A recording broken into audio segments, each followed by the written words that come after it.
Abraham mengambil pula seorang istri, namanya Ketura. Perempuan itu melahirkan baginya Zimran, Yoksan, Medan, Midian, Isibak, dan Suah. Yoksan memperanakkan Sheba dan Dedan. Keturunan Dedan ialah orang Asyur, orang Letus, dan orang Leum. Anak-anak Midian ialah Eva, Efer, Henok, Abida, dan Eldaah. Itulah semuanya keturunan Ketura.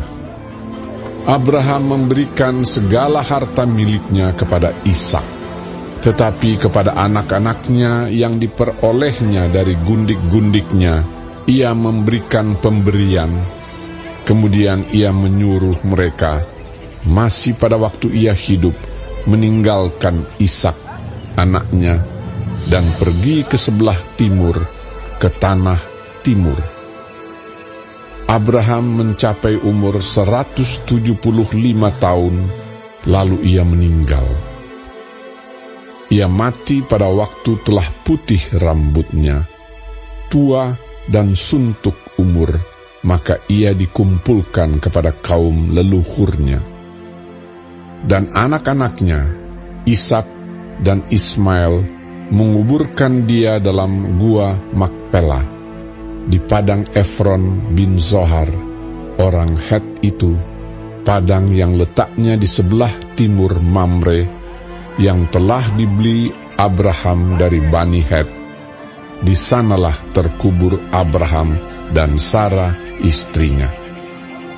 Setelah Abraham mati, Allah memberkati Ishak, anaknya itu, dan Ishak diam dekat sumur Lahai Roi. Inilah keturunan Ismail, anak Abraham yang telah dilahirkan baginya oleh Hagar, perempuan Mesir, hamba Sarah itu. Inilah nama anak-anak Ismail disebutkan menurut urutan lahirnya. Nebayot, anak sulung Ismail, selanjutnya Kedar, Adbeel, Mibsam, Misima, Duma, Masa, Hadad, Tema, Yetur, Nafis, dan Ketma. Itulah anak-anak Ismail, dan itulah nama-nama mereka menurut kampung mereka dan menurut perkemahan mereka, 12 orang raja, masing-masing dengan sukunya. Umur Ismail ialah 137 tahun. Sesudah itu ia meninggal.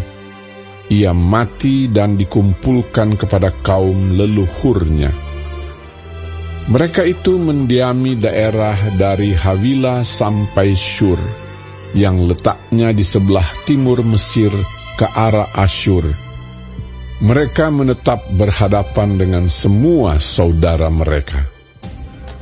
Inilah riwayat keturunan Ishak, anak Abraham. Abraham memperanakkan Ishak, dan Ishak berumur 40 tahun ketika Ribka, anak Betuel, orang Aram dari Padan Aram, saudara perempuan Laban, orang Aram itu, diambilnya menjadi istrinya. Berdoalah Ishak kepada Tuhan untuk istrinya, sebab istrinya itu mandul. Tuhan mengabulkan doanya, sehingga Ribka istrinya itu mengandung. Tetapi anak-anaknya bertolak-tolakan di dalam rahimnya, dan ia berkata, "Jika demikian halnya, mengapa aku hidup?" Dan ia pergi meminta petunjuk kepada Tuhan. Firman Tuhan kepadanya, "Dua bangsa ada dalam kandunganmu, dan dua suku bangsa akan berpencar dari dalam rahimmu. Suku bangsa yang satu akan lebih kuat dari yang lain, dan anak yang tua akan menjadi hamba kepada anak yang muda. Setelah genap harinya untuk bersalin, memang anak kembar yang di dalam kandungannya.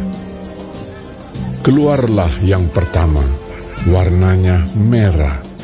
Seluruh tubuhnya seperti jubah berbulu. Sebab itu ia dinamai Esau.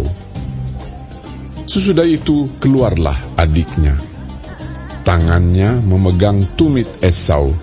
Sebab itu ia dinamai Yakub. Ishak berumur 60 tahun pada waktu mereka lahir. Lalu bertambah besarlah kedua anak itu. Esau menjadi seorang yang pandai berburu, seorang yang suka tinggal di padang. Tetapi Yakub adalah seorang yang tenang, yang suka tinggal di kemah. Ishak sayang kepada Esau, sebab ia suka makan daging buruan. Tetapi Ribka kasih kepada Yakub. Pada suatu kali, Yakub sedang memasak sesuatu, lalu datanglah Esau dengan lelah dari padang. Kata Esau kepada Yakub, Berikanlah kiranya aku menghirup sedikit dari yang merah-merah itu, karena aku lelah. Itulah sebabnya namanya disebutkan Edom. Tetapi kata Yakub, Jualah dahulu kepadaku hak kesulunganmu. Sahut Esau, Sebentar lagi aku akan mati. Apakah gunanya bagiku hak kesulungan itu? Kata Yakub, Bersumpahlah dahulu kepadaku. maka bersumpahlah ia kepada Yakub, dan dijualnyalah hak kesulungannya kepadanya. Lalu Yakub memberikan roti dan masakan kacang merah itu kepada Esau. Ia makan dan minum, lalu berdiri dan pergi. Demikianlah Esau memandang ringan hak kesulungan itu.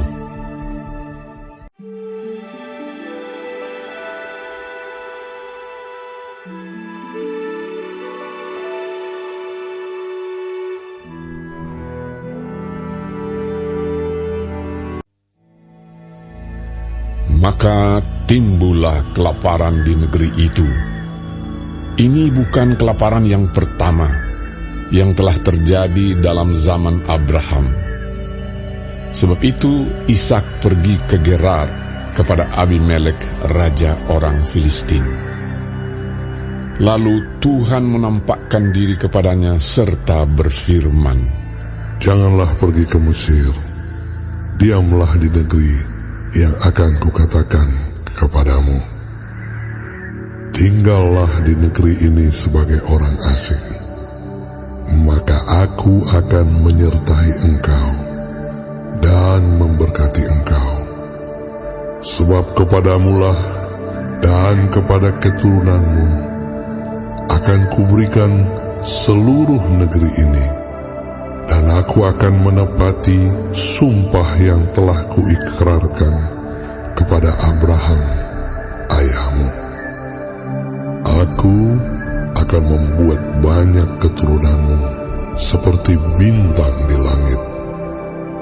Aku akan memberikan kepada keturunanmu seluruh negeri ini, dan oleh keturunanmu semua bangsa di bumi akan mendapat berkat, karena Abraham telah mendengarkan firman-Ku dan memelihara kewajibannya kepadaku, yaitu segala perintah, ketetapan, dan hukum-Ku. Jadi tinggallah Ishak di Gerar. Ketika orang-orang di tempat itu bertanya tentang istrinya, berkatalah ia, Dia saudaraku. sebab ia takut mengatakan, Iya, istriku. karena pikirnya, Jangan-jangan aku dibunuh oleh penduduk tempat ini karena Ribka, sebab elok parasnya. setelah beberapa lama ia ada di sana, pada suatu kali menjenguklah Abimelek, raja orang Filistin itu dari jendela. Maka dilihatnya Ishak sedang bercumbu-cumbuan dengan Ribka, istrinya. Lalu Abimelek memanggil Ishak dan berkata, Sesungguhnya dia istrimu. Masakan engkau berkata, dia saudaraku?" Jawab Ishak kepadanya, "Karena pikirku, jangan-jangan aku mati karena dia." Tetapi Abimelek berkata, "Apakah juga yang telah kau perbuat ini terhadap kami? Mudah sekali terjadi. Salah seorang dari bangsa ini tidur dengan istrimu, sehingga dengan demikian engkau mendatangkan kesalahan atas kami." Lalu Abimelek memberi perintah kepada seluruh bangsa itu, "Siapa yang mengganggu orang ini atau istrinya, pastilah ia akan dihukum mati." Maka menaburlah Ishak di tanah itu, dan dalam tahun itu juga ia mendapat hasil 100 kali lipat, sebab ia diberkati Tuhan. Dan orang itu menjadi kaya, bahkan kian lama kian kaya, sehingga ia menjadi sangat kaya. Ia mempunyai kumpulan kambing, domba, dan lembu sapi, serta banyak anak buah, sehingga orang Filistin itu cemburu kepadanya. Segala sumur yang digali dalam zaman Abraham, ayahnya, oleh hamba-hamba ayahnya itu, telah ditutup oleh orang Filistin dan ditimbun dengan tanah. Lalu kata Abimelek kepada Ishak, "Pergilah dari tengah-tengah kami, sebab engkau telah menjadi jauh lebih berkuasa daripada kami." Jadi pergilah Ishak dari situ, dan berkemahlah ia di lembah Gerar, dan ia menetap di situ. Kemudian Ishak menggali kembali sumur-sumur yang digali dalam zaman Abraham, ayahnya, dan yang telah ditutup oleh orang Filistin sesudah Abraham mati.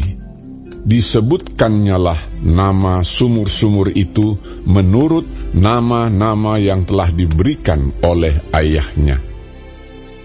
Ketika hamba-hamba Ishak menggali di lembah itu, mereka mendapati di situ mata air yang berbual-bual airnya. Lalu bertengkarlah para gembala Gerar dengan para gembala Ishak. Kata mereka, "Air ini kepunyaan kami." Dan Ishak menamai sumur itu Esek, karena mereka bertengkar dengan dia di sana. Kemudian mereka menggali sumur lain, dan mereka bertengkar juga tentang itu. Maka Ishak menamai sumur itu Sitna. Ia pindah dari situ dan menggali sumur yang lain lagi. Tetapi tentang sumur ini mereka tidak bertengkar. Sumur ini dinamainya Rehobot, dan ia berkata, "Sekarang Tuhan telah memberikan kelonggaran kepada kita, sehingga kita dapat beranak cucu di negeri ini." Dari situ ia pergi ke Beersheba.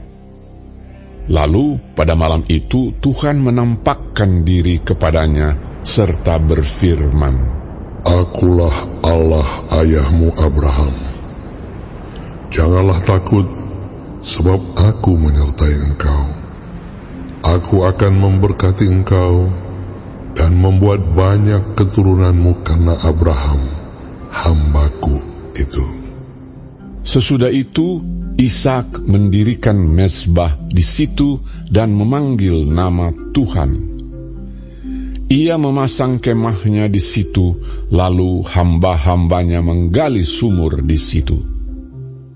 Datanglah Abimelek dari Gerar mendapatkannya, bersama-sama dengan Ahuzat, sahabatnya, dan Pikhol, kepala pasukannya.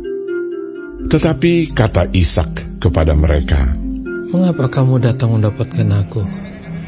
Bukankah kamu benci kepadaku dan telah menyuruh aku keluar dari tanahmu?" Jawab mereka, "Kami telah melihat sendiri bahwa Tuhan menyertai engkau.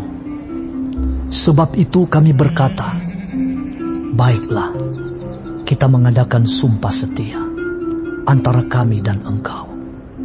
Dan baiklah kami mengikat perjanjian dengan engkau, bahwa engkau tidak akan berbuat jahat kepada kami, seperti kami tidak mengganggu engkau, dan seperti kami semata-mata berbuat baik kepadamu, dan membiarkan engkau pergi dengan damai.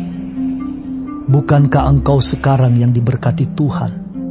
Kemudian Ishak mengadakan perjamuan bagi mereka, lalu mereka makan dan minum. Keesokan harinya, pagi-pagi bersumpah-sumpahanlah mereka. Kemudian Ishak melepas mereka, dan mereka meninggalkan dia dengan damai. Pada hari itu, datanglah hamba-hamba Ishak memberitahukan kepadanya tentang sumur yang telah digali mereka, serta berkata kepadanya, Kami telah mendapat air. Lalu dinamainyalah sumur itu Sheba. Sebab itu nama kota itu adalah Beersheba sampai sekarang. Ketika Esau telah berumur 40 tahun, ia mengambil Yudit, anak Beeri orang Het, dan Basmat, anak Elon orang Het, menjadi istrinya. Kedua perempuan itu menimbulkan kepedihan hati bagi Ishak dan bagi Ribka.